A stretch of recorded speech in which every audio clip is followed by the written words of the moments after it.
Apocalipse 22, é o último capítulo do cânon sagrado. Diz assim a Escritura: Então o anjo mostrou-me o rio da água da vida, claro como cristal, que saía do trono de Deus e do Cordeiro.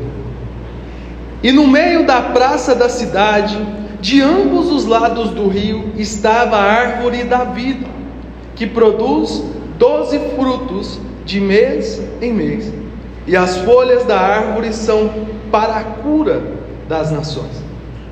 Ali jamais haverá maldição. Nela estará o trono de Deus e do Cordeiro.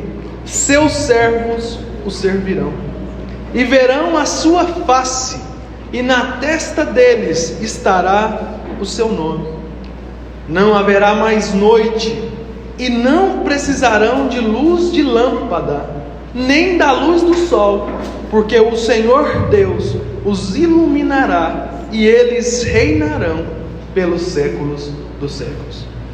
E disse-me: Estas palavras são fiéis e verdadeiras. O Senhor, o Deus dos espíritos dos profetas, enviou o seu anjo para mostrar a seus servos as coisas que em breve hão de acontecer. Venho em breve. Bem-aventurado aquele que guarda as palavras da profecia deste livro. Eu, João, ouvi e vi todas essas coisas. Quando as vi e ouvi, prostrei-me aos pés do anjo que as mostrava a mim para adorá-lo.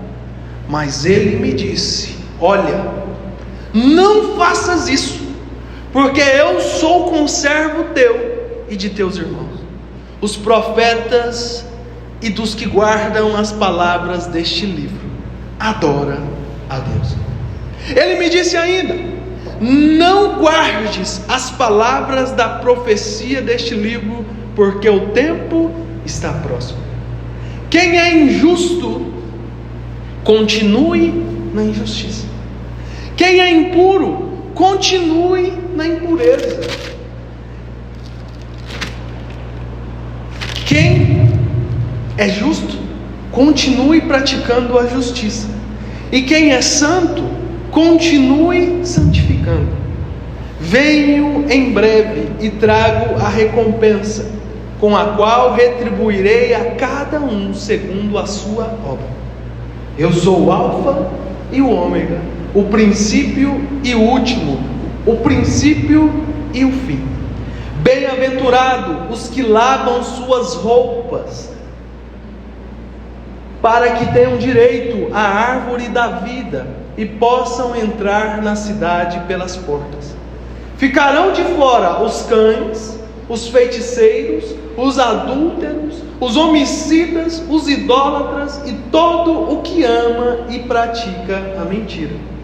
Eu, Jesus, enviei o meu anjo para vos testemunhar essas coisas em favor das igrejas. Eu sou a raiz e a geração de Davi, a resplandecente estrela da manhã. O Espírito e a noiva dizem: vem. E quem ouve, diga: vem. Quem tem sede, venha. E quem quiser, receba de graça a água da vida. Dou testemunho a todo o que ouvir as palavras da profecia deste livro. Se alguém lhes acrescentar alguma coisa, Deus lhes acrescentará as pragas escritas nesse livro. E se alguém tirar alguma coisa das palavras do livro dessa profecia, Deus lhe tirará a sua parte da árvore da vida e da cidade santa descritas neste livro. Aquele que dá testemunho dessas coisas diz: certamente venho em breve. Amém. Vem, Senhor Jesus. A graça do Senhor Jesus esteja com todos. Amém. Aplausos para o Senhor.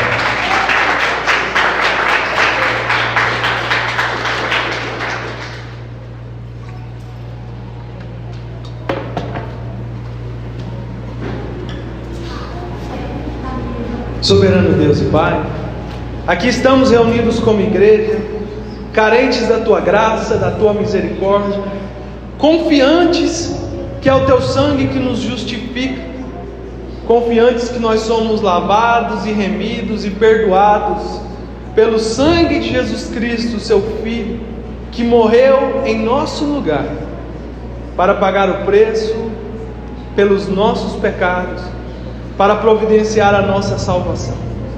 Confiando nisso, nós estamos aqui para ouvir a Tua voz, renovando, Senhor, a nossa aliança contigo, nesse dia de ceia, abrindo o nosso coração, para que o Senhor fale, dispostos a mudar, dispostos a sermos transformados. Gera no nosso coração, Senhor, arrependimento. Gera no nosso coração, Senhor, um temor sincero. Gera no nosso coração, Senhor, um amor verdadeiro uns para com os outros, e nos ajude a caminhar segundo as Suas pegadas, e nos ajude a obedecer e a praticar aquilo que ouvimos de Ti por meio da Sua palavra. Tem misericórdia de mim e me usa para a honra e glória do Teu nome, em nome de Jesus. Amém.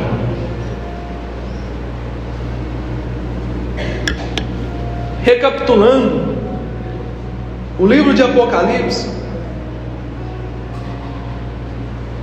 é a visão dada ao apóstolo João, o mesmo João que escreve o Evangelho segundo João, quando ele está cumprindo a sua pena na ilha de Patmos. Ele foi colocado em uma ilha onde havia criminosos para morrer de velhice. Foi o único dos apóstolos de Cristo que não foi morto pela espada ou pela cruz, que não foi martirizado. Ele foi condenado a morrer isolado em uma ilha. Enquanto João estava nessa ilha, a ilha de Patmos, ele recebe a visão desse livro que nós chamamos aqui de Apocalipse, que significa a doutrina do tempo do fim, a consumação de toda a obra de Cristo Jesus, a revelação daquilo que há de acontecer com a igreja, com o mundo e com os ímpios. João tem o privilégio de ter essa visão e de documentar as palavras de Deus, de ser a testemunha ocular, de ver e ouvir as coisas que iam acontecer diante dos seus olhos, e ele é quem registra, ele é a testemunha fiel, ele não é o autor. Nós vemos aqui Cristo falando, o anjo enviado por Deus falando, e João testemunhando, e ele é incumbido dessa missão. João é a testemunha, João é aquele que, o personagem humano escolhido por Deus para ver e registrar pelos séculos dos séculos aquilo que há de acontecer. O triunfo da igreja de Cristo, a derrota de Satanás, renovar a nossa esperança e nos colocar como igreja em uma posição de vitoriosos, em uma posição de santos, em uma posição de salvos, uma posição de lavados, aguardando ansiosamente o cumprimento de mais uma das promessas que sempre se cumpre na palavra, que é a vinda do Senhor. E eu coloquei um tema para a gente expor o capítulo 22 de forma resumida, que significa vivendo à luz da volta de Cristo. Nós precisamos, e esse livro de Apocalipse é destinado às 7 igrejas da Ásia daquela época. Os nossos primeiros estudos, o anjo escreve endereçado às igrejas da Ásia Menor, e vai discorrendo e finaliza essa carta, que é destinada a toda a igreja, em todos os tempos, em todas as eras e eternamente, porque a palavra não passará. Essa carta é endereçada a nós, e ela nos convida a viver à luz da nossa suprema expectativa, que é a volta do nosso Salvador. Quando as coisas começam a apertar, nós como cristãos que amamos o Senhor e amamos a sua vinda, que cantamos Maranata, vem Jesus, Jesus tem que voltar logo, sim ou não? A gente fala isso, né? Por que a gente fala isso? Porque lá no nosso coração nós temos uma esperança tão forte, que quando Jesus voltar vai ser bom demais. Porque Ele prometeu na sua palavra que as ruas são de ouro, de cristal. Ele prometeu que lá não haverá mais morte, nem pranto, nem choro, nem dor, porque as primeiras coisas são passadas. Ele tem um novo céu, uma cidade santa, Jerusalém celestial. E Ele disse lá em João capítulo 14 que Ele ia preparar para nós morada, para que onde Ele estivesse, nós também pudéssemos estar. Olha que esperança boa. Então quando nós falamos de Jesus voltar, eu chego a me arrepiei aqui, irmãos. Eu não vou colocar isso como algo sobrenatural, não. Eu vou falar disso de emoção mesmo. Jesus, a luz da volta de Cristo é tremendo para nós. É o fim de tudo que é ruim, de toda maldição, de todo sofrimento, de toda doença, de toda maldade, para reinarmos, para que então, segundo a palavra, nós conseguirmos e termos o privilégio de ver a sua face. Ninguém conseguiu ver a face do Senhor no Antigo nem no Novo, no Antigo Testamento, e permanecer vivo. Moisés queria ver a face, o Senhor disse: você vai ver as minhas costas, porque ninguém pode suportar ver a minha face, mas os seus servos, a sua igreja, o verão face a face lá no céu. O melhor do céu não são a rua de ouro, é a presença eterna e integral do Senhor, tanto a sua presença quanto poder contemplar a sua face. Viver a luz da volta de Cristo, segundo aqui o Apocalipse capítulo 22, é o que nós vamos fazer essa noite. Apocalipse 22 encerra a Bíblia com uma mensagem de esperança. 1 Coríntios 13, lá no finalzinho do capítulo, diz: assim permanecem os três: a fé, a esperança e o amor. Mas o maior destes é o amor. Mas a esperança está ali. A esperança, a expectativa, o esperar em Deus, esperar de Deus, que as coisas um dia vão virar, vão melhorar, é o que nos move a estarmos aqui e lá fora continuarmos caminhando em fidelidade, porque as notícias, o Evangelho é muito bom, principalmente para mim e para você, que somos miseráveis pecadores com um ponto: hoje lavados e remidos no sangue de Jesus e herdeiros de uma pátria celestial. Nós não somos mais daqui. Então nós temos uma certa arrogância espiritual de falar que nós vamos para o céu. Já viu um crente que tem certeza que vai para o céu? Assim como os irmãos que foram jogados no Coliseu para morrerem devorados pelos leões. Os historiadores relatam que eles cantavam hinos e a sua afeição enquanto eram devorados era de felicidade, porque contemplavam algo superior. Eles sabiam para onde eles iam, então nada pode se comparar com a glória que a nós está reservada em Cristo Jesus. Nada, nem o sofrimento, nem a alegria, nem as belezas, nem as experiências que o mundo pode oferecer, nem os prazeres, nem os luxos, nem os bens materiais podem se comparar com aquilo que está reservado. Então para nós a vinda e a volta de Cristo, o céu, a sua presença completa, é o que nos traz uma esperança capaz de darmos glória a Ele, passando o que tivermos que passar sobre a face dessa terra, porque Ele prometeu e Ele é fiel para cumprir. Apocalipse 22 encerra a Bíblia com essa mensagem de esperança, com essa urgência e essa promessa. O capítulo mostra, irmãos, o destino dos salvos. Quem é salvo aí, diga amém. Amém. Ninguém vai sair daqui com dúvida hoje. O convite da graça de Deus para quem ainda não é salvo. Há um convite aqui em Apocalipse 22. E a certeza plena e absoluta que nós temos da volta de Jesus. Nós estudamos aqui, os irmãos podem recapitular lá. respeitamos. Mas, segundo o que nós cremos da palavra, ninguém que crê e que foi salvo vai ser deixado para trás, não. Diga amém. Amém. Eu já assisti o filme Deixado para Trás, mas segundo o que eu creio de meu Cristo do céu, eu não vou ficar não. Eu vou. Amém? Amém. Primeiro ponto, a promessa da vida eterna. Vamos ler aí do versículo 1 ao 5. Então, o anjo mostrou-me o rio da água da vida, claro como um cristal, que saía do trono de Deus e do Cordeiro. Isso nos mostra o governo único de Cristo e do Pai. No meio da praça da cidade, de ambos os lados do rio, estava a árvore da vida. Sim, a mesma árvore lá do Éden, que produz 12 frutos de mês em mês, e as folhas da árvore são para a cura das nações.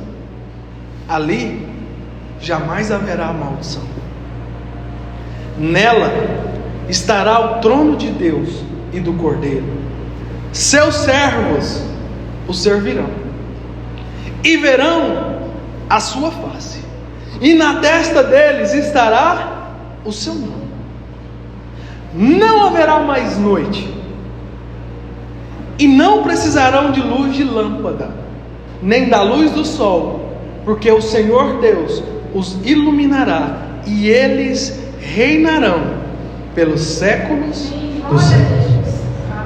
O primeiro ponto da nossa mensagem é essa promessa de vida eterna. Mostrou-me o rio da água da vida, ou seja, Deus restaurará tudo que o pecado destruiu. Qual é o salário do pecado? A morte. A morte é só descer a sepultura? Não. A morte, o salário do pecado e a morte é um eufemismo, é uma figura de linguagem. Já viu a vida de alguém que nada dá certo? E eu não estou dizendo que ao vir para Cristo e ao vir para a igreja vai acontecer uma mágica e tudo vai ficar bem. Não é isso. Mas eu estou dizendo que tem pessoas que vivem em situações, em uma posição que a vida parece, ele só está vivo, só existindo, mas não tem vida na existência dele, na existência dela, na existência da família. Nada dá certo.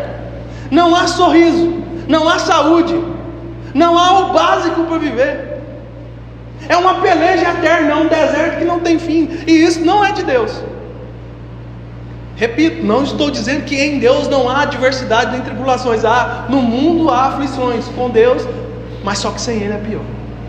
E tem gente vivendo processos de morte, recebendo o salário do pecado, uma vida miserável, uma vida de dificuldades, como nós os cristãos passamos, mas uma vida desgraçada, desprovida de graça, de favor de Deus, uma vida dura, uma vida difícil, que é o salário do pecado.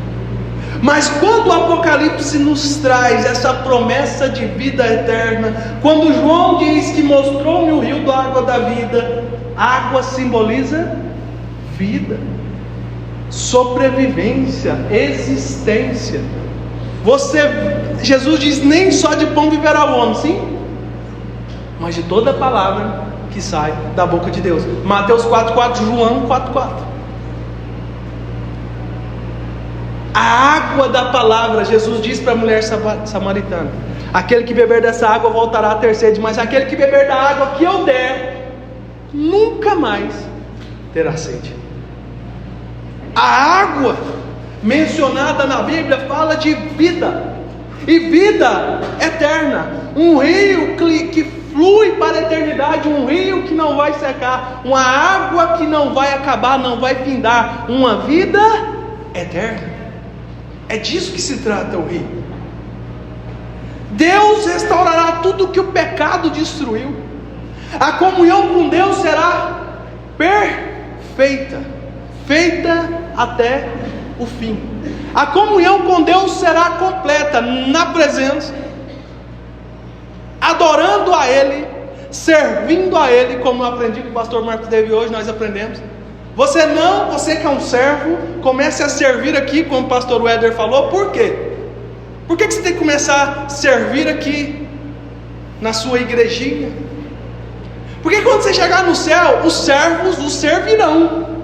Ih, pastor, não sabia não, ué, que lá no céu vou ter que servir. Eu achei que lá no céu ia acabar o serviço. Lá no céu eu vou servir sim.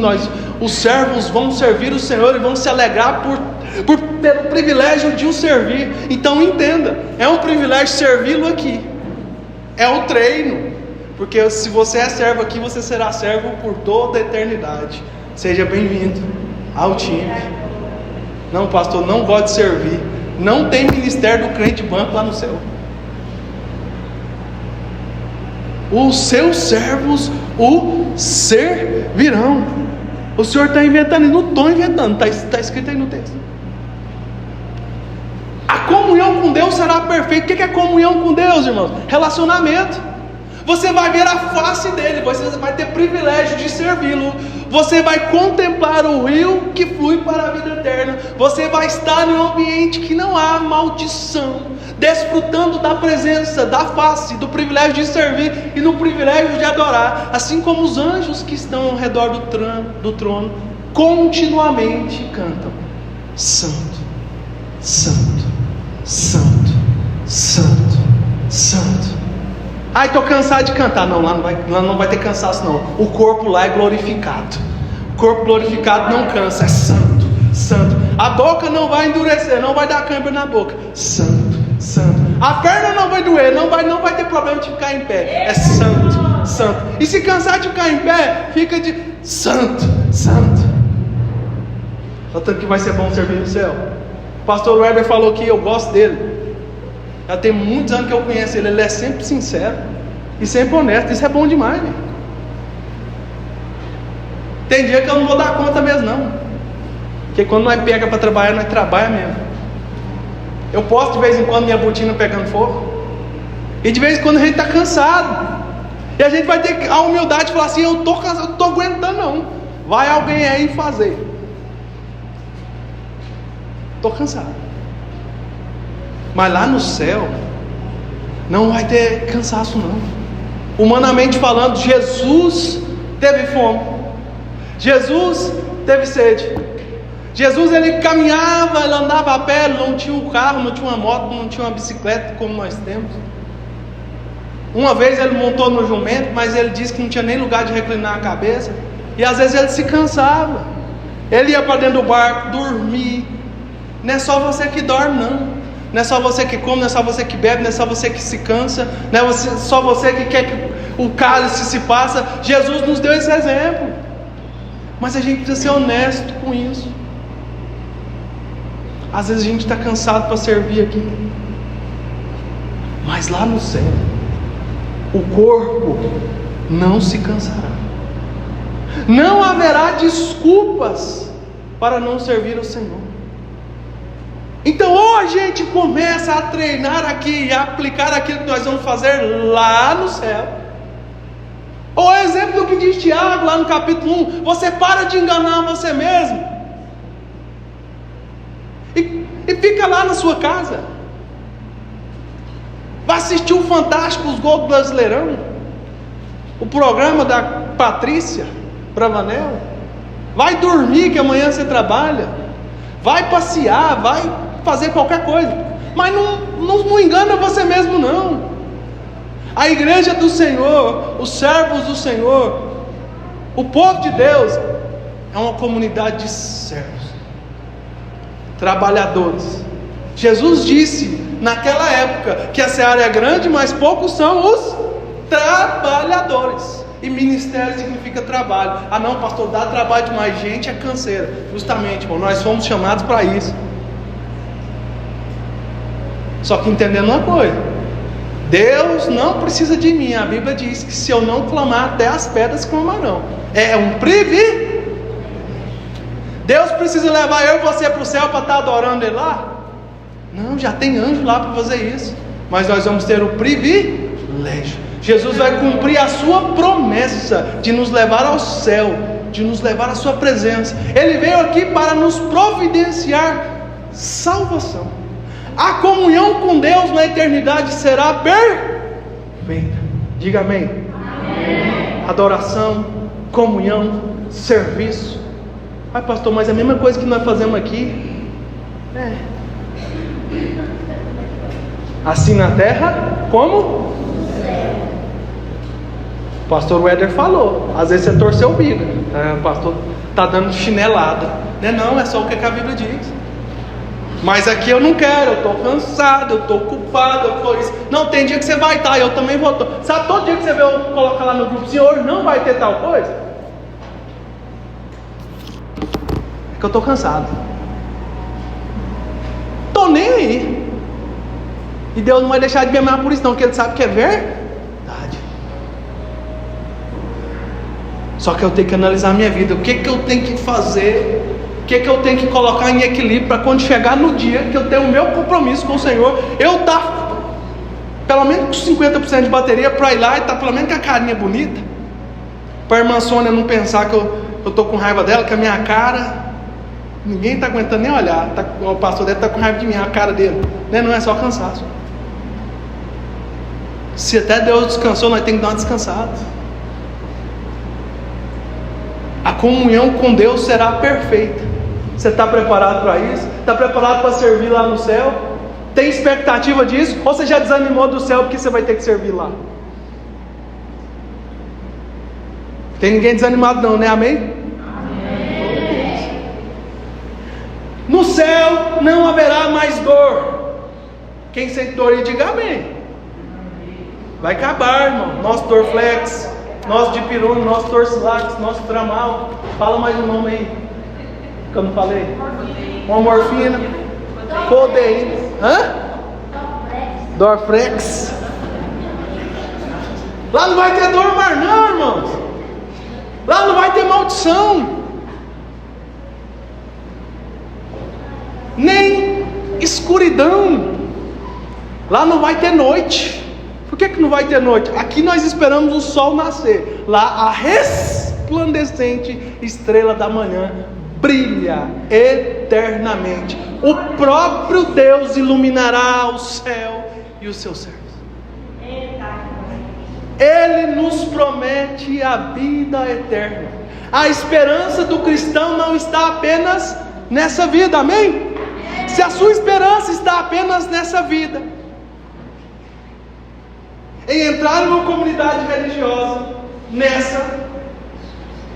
ou em um dos 1000 pontos de pregação que existem apenas na cidade de Trindade, se você duvidar desse cálculo, eu te desafio a revê-lo. Se a sua esperança é entrar em um desses pontos de pregação, sair da dívida, ser curado da doença, ser curado do caroço, parar de andar a pé, começar a viajar, emagrecer, ficar bonito, ficar bonita, arrumar um emprego, comer picanha no final de semana, tomar Coca-Cola, parar de tomar aquele Cristal. Eu tenho a tentação de comprar aquele refrigerante, é 3 e pouquinho lá no Raio de Sol, só que nem refrigerante eu tomo, é barato demais, 2 litros. Se a sua esperança está apenas nessa vida, numa boa vida, num conforto nessa vida, se a sua esperança é só aqui, já pensou? Neymar é rico, né? A vida do Neymar é legal, só o futebol dele que não está muito. Se você pudesse fazer assim, ter a vida dele, dinheiro infinito, quase, né? Dinheiro infinito, imóveis no mundo inteiro, o carro que você quiser, o avião, o helicóptero que você quiser, entendendo que o dinheiro talvez não traz felicidade, mas evita a tristeza e compra muito conforto. Imagina isso. Se a sua esperança estiver apenas nessa vida, você é o mais miserável de todos os homens. A igreja e Jesus não veio morrer na cruz no seu lugar e no meu lugar. Jesus não deu início à sua igreja, ao seu povo, os seus chamados para fora, as suas testemunhas, para a gente colocar toda a nossa expectativa em Deus, na vida terrena, em uma boa vida terrena, uma vida terrena com saúde, que não tem problema nenhum, numa vida sem dificuldade, numa vida de conforto. Se a minha esperança e a sua só isso, nós somos os mais miseráveis dos homens. Somos. A esperança do cristão não está apenas nessa vida. Você tem que ambicionar uma vida, porque Deus tem o melhor dessa terra. Isaías capítulo 1, verso 16 ou 17 diz: se eu e você, falando para Israel, se estiverdes prontos a ouvir, vocês vão comer do melhor dessa terra. Deus tem o melhor para mim e para você. Mas se a minha esperança e o meu interesse em Deus for só coisas que essa vida pode dar, nós somos os mais miseráveis dos homens e das mulheres. A esperança do cristão não está apenas nessa vida, mas na eternidade com Cristo. Nós precisamos viver à luz da vinda de Cristo, da eternidade. Eclesiastes diz que Deus colocou a eternidade no coração do homem. É por isso que você sente uma saudade que você não explica, de algo que você nunca viveu.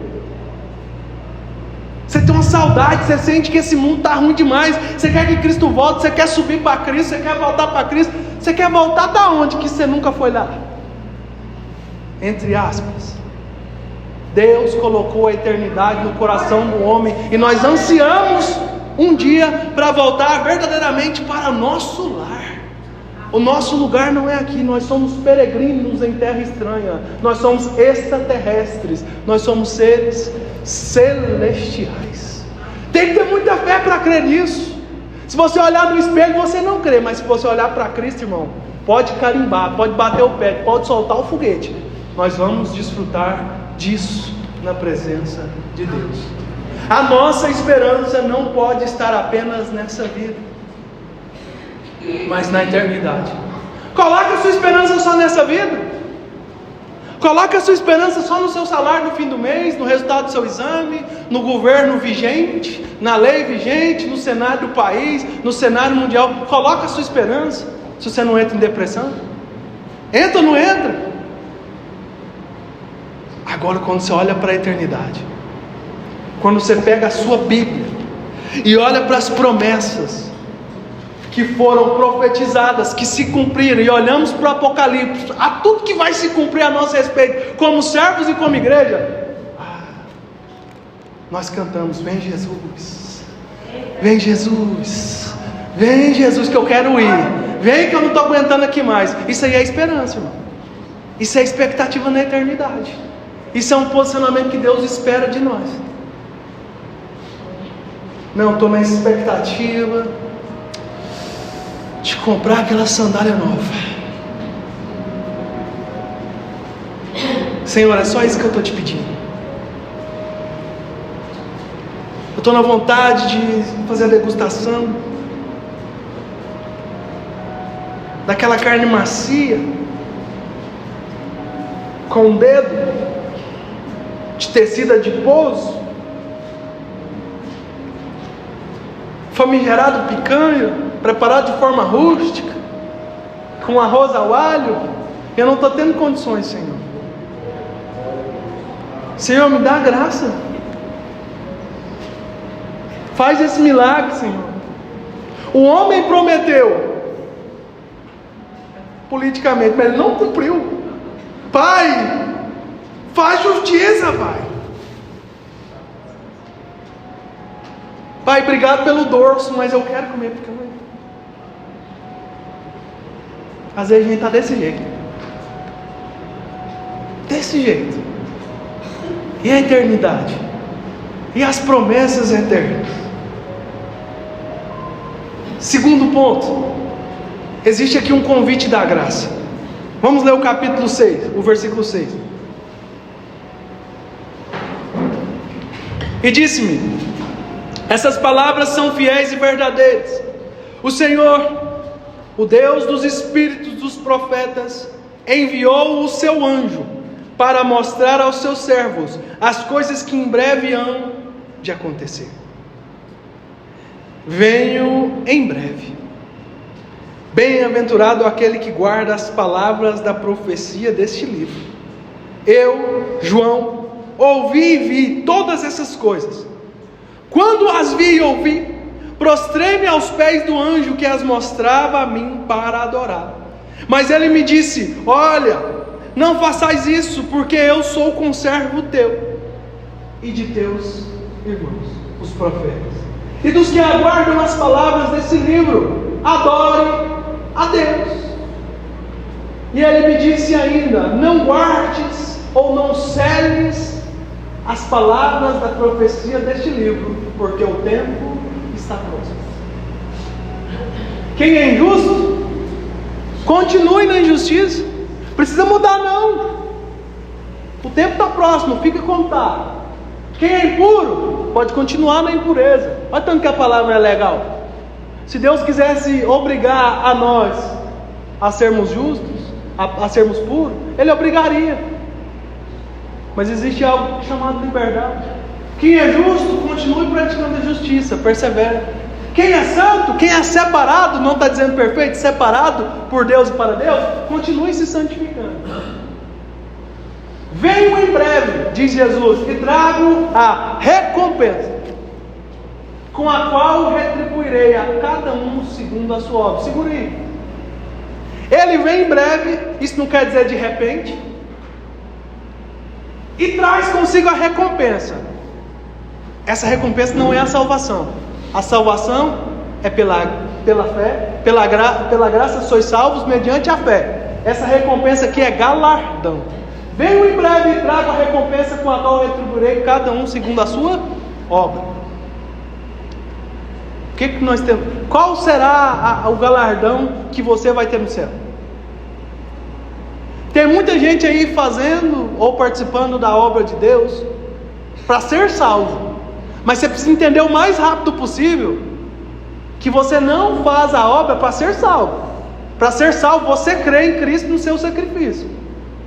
Você agora trabalha ou faz a obra para a recompensa, para o galardão na eternidade, para ser chamado de servo bom e fiel, para ser como aquele servo que não enterrou o talento porque teve preguiça de negociá-lo. Ele vai trazer recompensa. As obras serão provadas pelo fogo.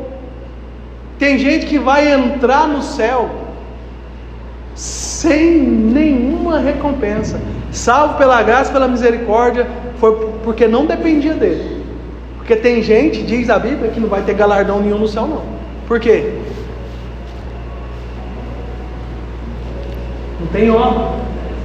Eu sou o alfa e o ômega, o primeiro e o último, o princípio e o fim. Bem-aventurados, felizes os que lavam as suas roupas, para que tenham direito à árvore da vida e possam entrar na cidade pelas portas. Lavar a roupa aonde? Quem sabe dizer qual é o alvejante, aquilo que torna branco o que está sujo, mais poderoso espiritualmente falando? Sangue de Jesus tem poder, e Ele tem. Já viu aquela música? Não há pecado que eu não perdoo, porque o meu sangue cobre tudo. O sangue de Jesus lava tudo. A roupa suja, a vida suja, o nome sujo, e ninguém entende, e nem todo mundo concorda, mas Ele lava.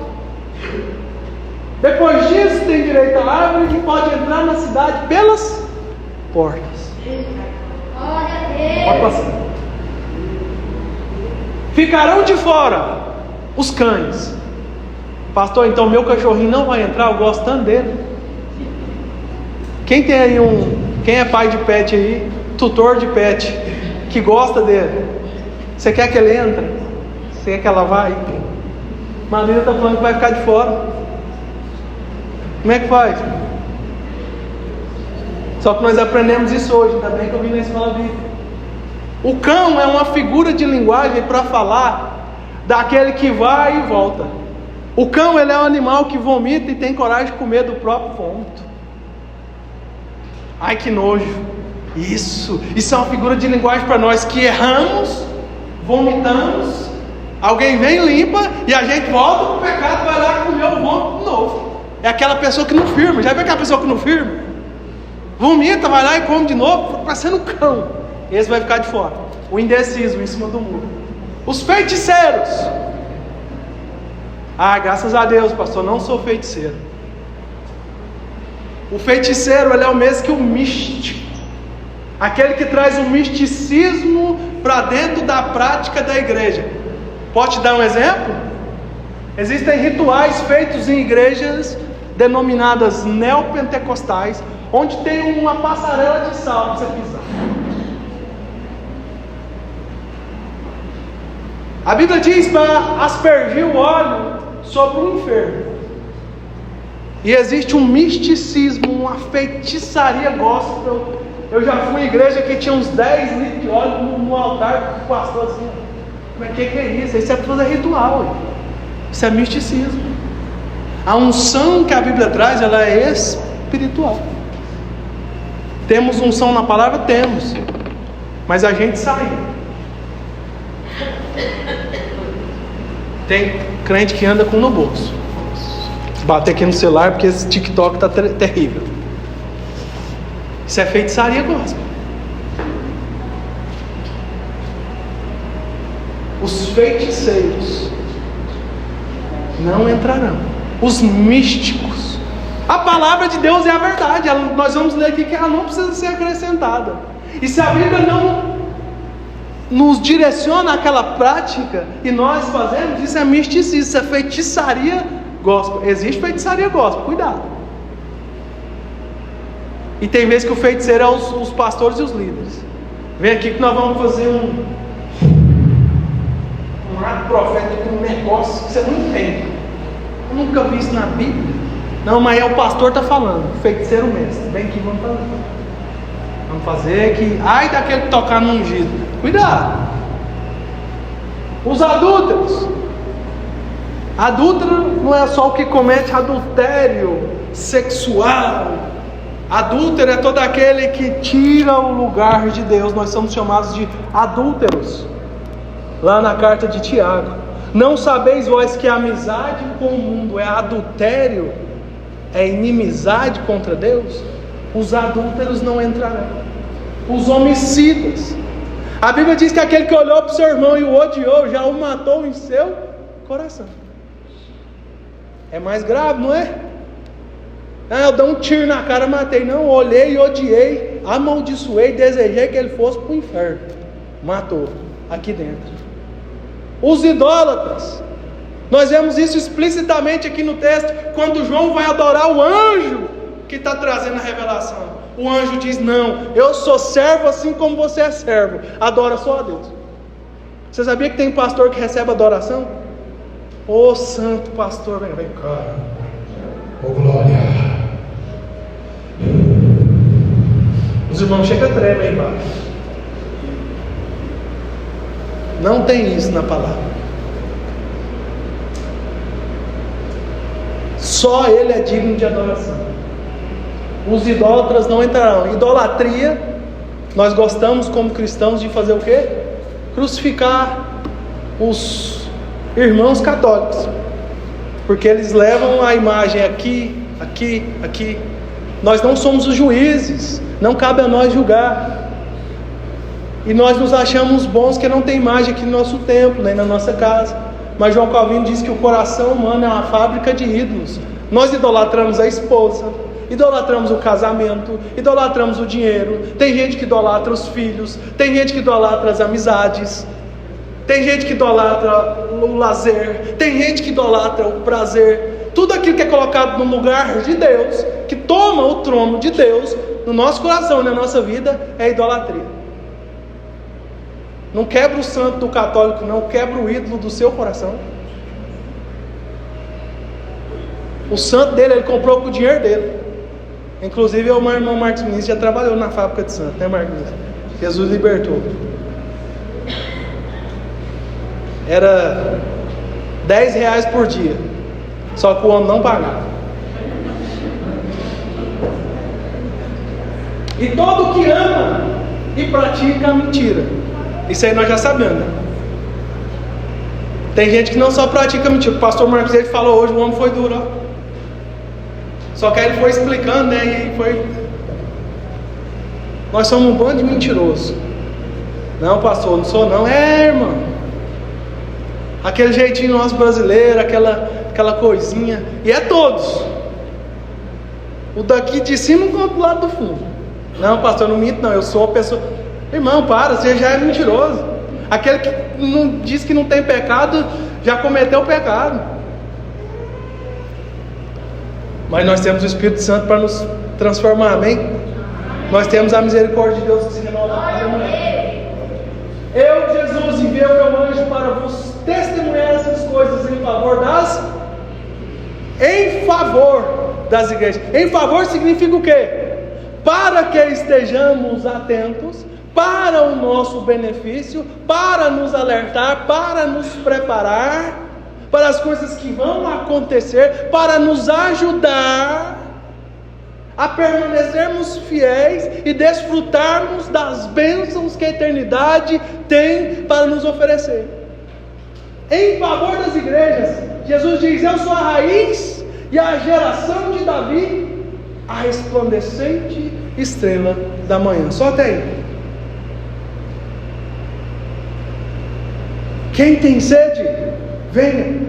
E quem quiser, receba de graça a água da vida.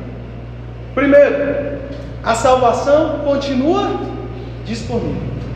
Jesus diz que em breve Ele vem. Em breve não significa imediatamente. Já tem mais de 2000 anos que Ele disse isso.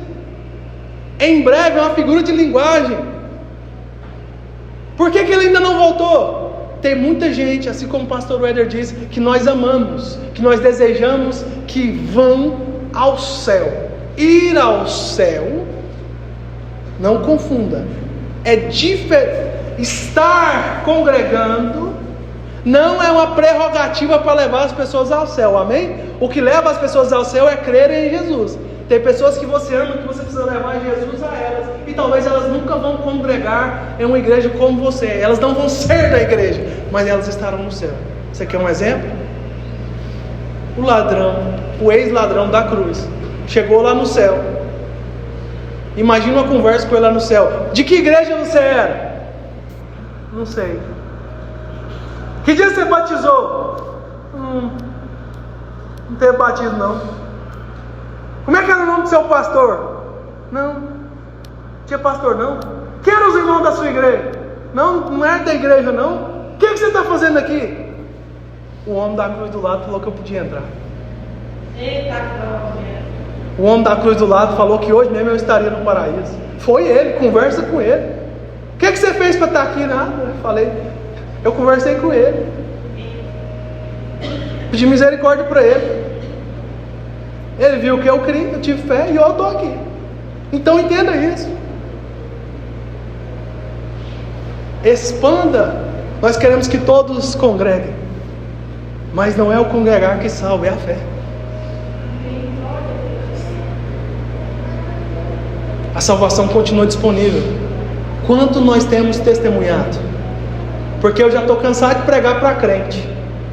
A grande comissão de ir e pregar o evangelho, pastor é pregador, mas pregador todos nós somos. Todo mundo tem condição de falar assim, ó, Jesus morreu na cruz para salvar todo pecador. Você é um pecador. Por que eu sou pecador? Não, sua vida é toda errada. Só que Jesus é bom. Ele morreu no seu lugar, Ele já pagou o preço. Se você acreditar nele, você vai para o céu. E se você quiser, tem um lugar para você lá na igreja. E nós vamos caminhar junto até o final. Você dá conta de fazer essa pregação? Isso aí é o evangelho.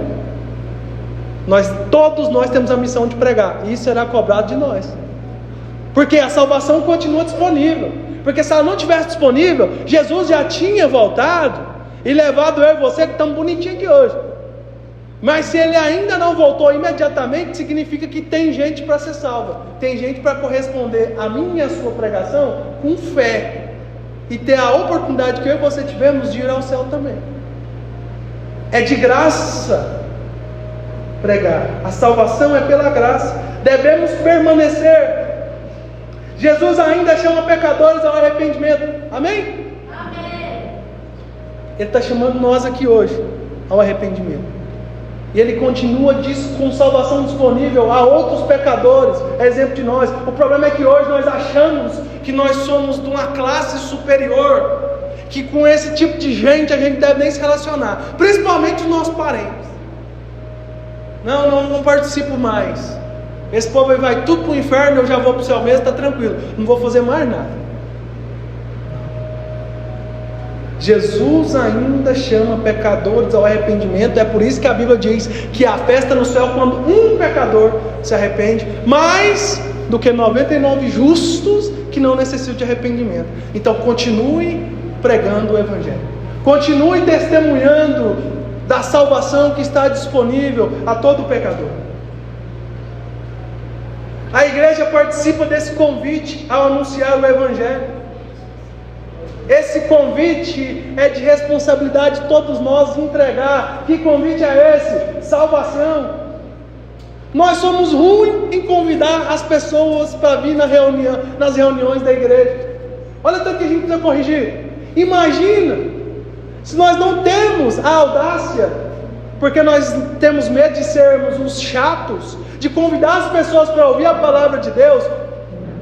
Que audácia nós teremos para falar de Jesus para aqueles pecadores que necessitam de salvação? Você fala com o pecador, não é como superior não, você fala assim: eu também não valo nada igual você, só que eu já entendi uma coisa: só Jesus na nossa causa. Vem, moço. Enquanto Cristo não volta, irmãos, nossa missão é responder ao convite de Deus e convidar os outros a fazer o mesmo. Insista, pregue em tempo e fora de tempo. Insista. Nosso irmão Maciel é chato demais, agora a vida dele é ficar falando de Jesus, de salvação, e vamos lá para a igreja para ouvir. Ele ficou chato, mas quando ele chegar lá no céu, Deus não vai falar que ele é chato, que ele era enjoado porque ficava pregando essa mensagem. Deus vai falar: entra, servo bom e fiel, entra na alegria eterna do seu Senhor, entra. Deus não vai falar que você era espiritual demais, não. Ele vai se alegrar de você. E sereis odiados por todos por amor de meu nome. Marcos 13:13. Mas aquele que perseverar até o fim será salvo. O fulano não gosta de você porque você é pastor, que você quer falar de Deus, que não sei o que você não para com essa chatice. Eu serei odiado por todos. Não gosta de você, não precisa gostar. Jesus me ama, eu não sou carente. A Bíblia diz que vão me odiar. Se ele só não gosta, ainda está bom. Tem que não gostar mais um pouco. Mas a nós precisamos continuar pregando a mensagem do Evangelho. Por último, a certeza da volta de Jesus. Certamente venho sem demora. Não, ele está demorando 2000 anos. Em breve venho, de repente. Em breve não significa de repente. É a hora que ele determinou. Jesus disse: nem o filho sabe a hora, mas somente o Pai que está no céu. Por que ele não voltou ainda?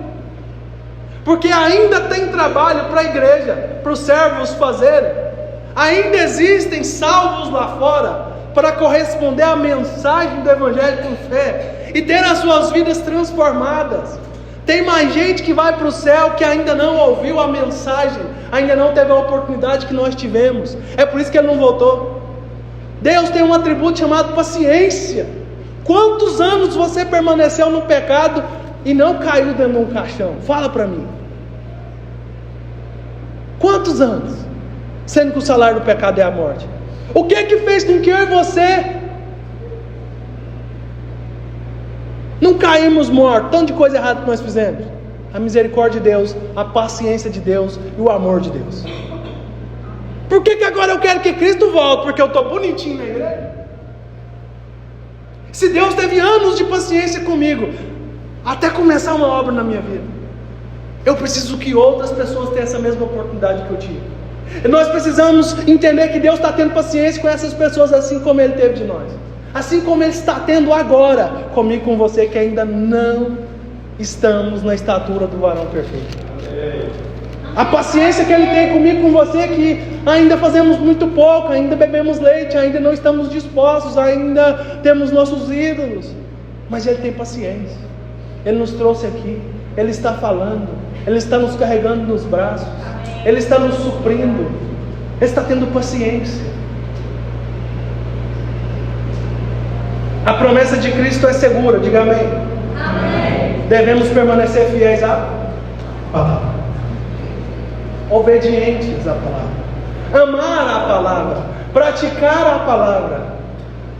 No princípio era o Verbo, e o Verbo era Deus, e o Verbo estava com Deus. O Verbo, a ação, a palavra. Cristo é a palavra, Ele é o Alfa e o Ômega. Alfa é a primeira letra do alfabeto grego, e Ômega é a última. Ele é a própria palavra.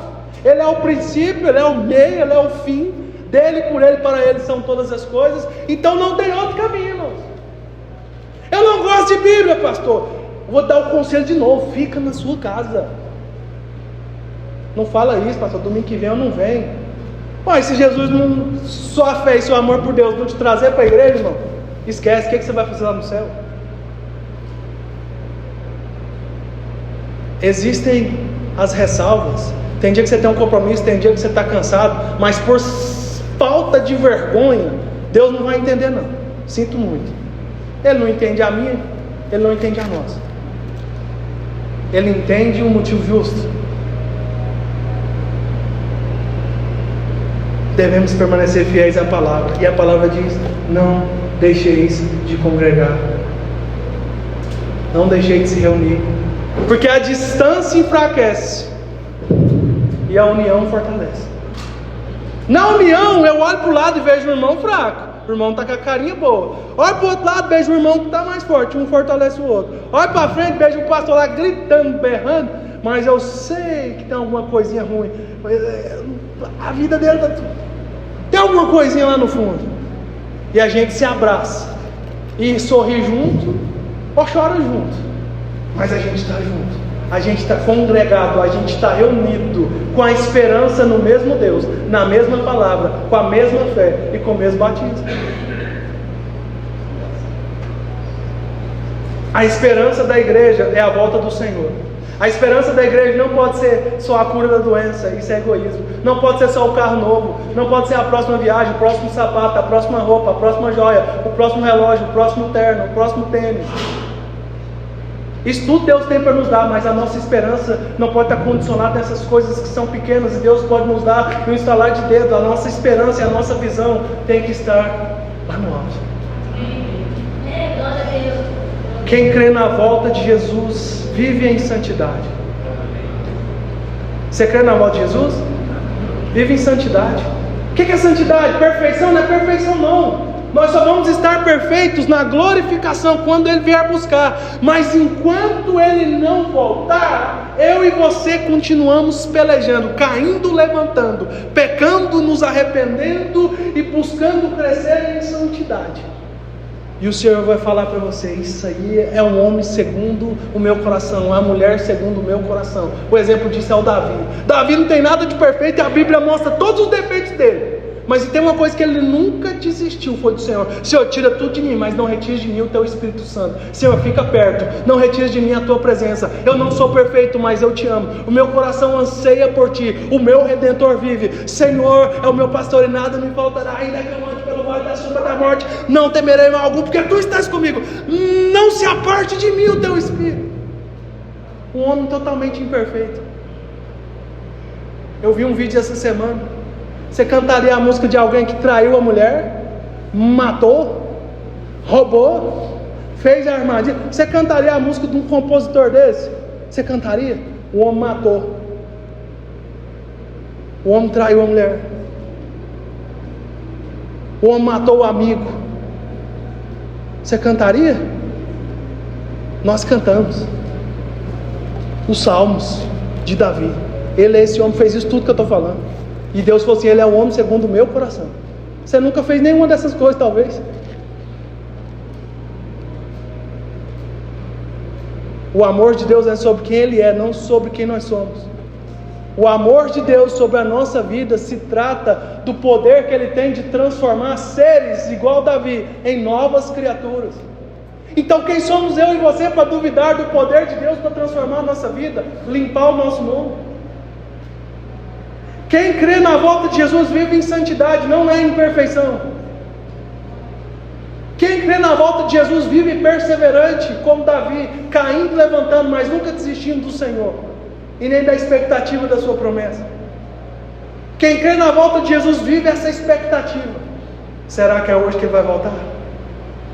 Você tem expectativa da volta dele? Se Ele voltar hoje, você vai? Diga amém. Amém. É todo mundo para falar amém. Amém. Porque não depende de mim e de você. O meu trabalho e o seu é perseverar crendo que o sacrifício de Jesus na cruz foi suficiente. Vamos terminar aqui para a gente cegar. O Apocalipse termina com uma promessa e uma resposta. A promessa de Jesus: certamente vem sem demora. E a resposta da igreja? Amém. Amém. Vem, Senhor Jesus. Se Jesus voltasse hoje, você estaria preparado? Você tem vivido como alguém que espera o retorno do Senhor? Ou você está igual as virgens, sem azeite na lâmpada? Você tem compartilhado com os outros o convite da graça? Tem? Faz um convite essa semana para alguém. Vai ter célula, vai ter oração, vai ter culto. Convida alguém. Eu fui convidado aqui, irmã Sônia. Vou dar o testemunho aqui de 30 segundos. Fui convidado por uma jovem. Falei assim, aí eu vou, ué. Acabar o culto, eu garro ela. Estou aqui até hoje. Na hora que chegou aqui, Jesus garrou eu. Falou no meu coração, perdoou, mostrou para mim o privilégio que é estar aqui. Não, é muito melhor estar numa igreja de 1000 membros. Eu não sei como é que é estar numa igreja de 1000 membros. Eu quero estar na presença de Jesus. E se Ele salvou um desgraçado como eu dei o testemunho semana passada, no aniversário que eu fui lá da minha mãe, uma pessoa que me olhou, era minha babá, nossa, bonita demais, sempre por orgulho da família, mentirosa, falava que você não ia passar dos 18 anos, que uma família sem estrutura, uma mãe de 13 anos, um pai de 18, um barraco sem tinta, um orando de favor, isso aí não vai dar nada que presta não, só fica na rua, menino bobagento. A catequista da Basílica foi lá em casa e falou para minha mãe levar eu para o conselho tutelar. Entrega. Porque ele falou lá que ia pôr querosene, não sei, e pôr fogo. Aí a mulher veio e falou para mim, de jeito. Arreda de mim, Satanás. Você não pensa nas coisas de Deus. Nunca fui bonito, nunca fui orgulho de família nenhuma não. Eu sou só um lavado e remido no sangue do Cordeiro, privilegiado, centrifugado, perdoado e salvo. Não tem método nenhum nisso não. É só Jesus na causa. É só isso. Você tem compartilhado com os outros o convite da graça? E vamos encerrar com essa frase. A Bíblia termina olhando para o futuro. Quem gosta de revelação aí? Segundo aqui a minha Bíblia, tem 1158 capítulos de revelação disponíveis para você desfrutar. Deus não quer que você saiba o futuro, Deus quer que você confie nele. Não adianta vir pedir, pastor, ora por mim que eu quero uma revelação. Eu vou ter o prazer de ir lá na livraria Jerusalém, que é perto do meu serviço, comprar uma Bíblia para você, do meu bolso. E se você quiser, nós vamos dobrar o joelho junto aqui no monte, onde você quiser, e orar. Deus vai revelar. A Bíblia termina olhando para o futuro, porque a história do povo de Deus ainda não acabou. Diga amém. Amém. A Bíblia termina olhando para o futuro. João disse que nem todos os livros da face da terra poderiam descrever tudo aquilo que Jesus fez no tempo que Ele andou sobre a terra. A Bíblia não é tudo. Quando nós vamos estudar teologia, a primeira coisa que a gente aprende é que a Bíblia é o objeto de estudo. Ela nunca será um estudo sobre Deus, e ela nunca esgotará o assunto Deus. Ela não estuda Deus, ela estuda a revelação de Deus. Deus quis contar isso para nós. Deus é infinitamente mais do que isso que está escrito. Ele é um rio que flui para a eternidade. Ele é inesgotável. Não tem como estudar a Deus. Ninguém explica Deus. Nós não estamos aqui explicando Deus, nós estamos aqui compartilhando aquilo que Deus contou para nós. E a Bíblia termina, encerra no Apocalipse, olhando para o futuro, porque a história do povo de Deus ainda não acabou, ela é eterna. A nossa história começa aqui, termina e continua na eternidade. O rei prometeu voltar. E a nossa esperança está nessa promessa. Amém? Glória a Deus.